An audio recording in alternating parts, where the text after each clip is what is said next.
எவ்வகைப்பட்ட பொருளாக இருந்தாலும் இயற்கையில் அமைந்த அதன் உண்மையான இயல்பு தன்மையினை கேட்பவர்களின் மனம் மகிழுமாறு உரிய சொற்களை அமைத்து பாடுவது தன்மை அணியாகும்.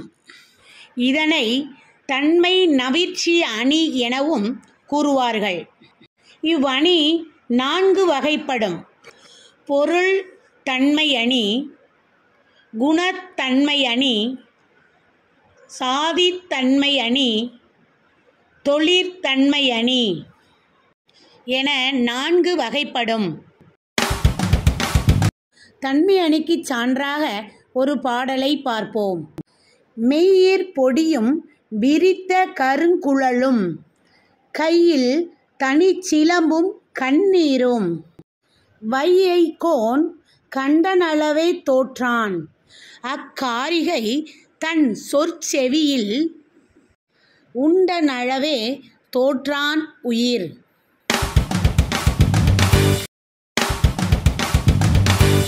மெய்யிற் பொடியும், அதாவது உடம்பு முழுக்க தூசியும், விரித்த கருங்குழலும், விரித்த கருமையான தலைமுடியும், கையில் தனிச்சிலம்பும் கண்ணீரும், கையில் ஒற்றை சிலம்போடு வந்த தோற்றமும் அவளது கண்ணீரும். எப்படி வர்றாளாம் கண்ணகி? உடம்பு முழுக்க தூசியில் விரித்த கருமையான தலைமுடியோட, கையில் ஒத்தை சிலம்போட, கண்ணில் கண்ணீரோட வந்து நிற்கிறாள். அவளை பார்த்த உடனே வைகை நதி பாயக்கூடிய கூடல் நகரத்து, அதாவது மதுரை நகரை ஆட்சி செய்யக்கூடிய அரசனான பாண்டியன் தோற்றான். கண்ணகியை இந்த தோற்றத்தில் பார்த்த உன்னையே அவன் தோற்று போயிட்டான். அவளது சொல் தன் செவியில் கேட்டவுடன் உயிரையும் நீத்தான் என கண்ணகியோட இயல்பான நிலையை சொல்லப்பட்டிருக்கு.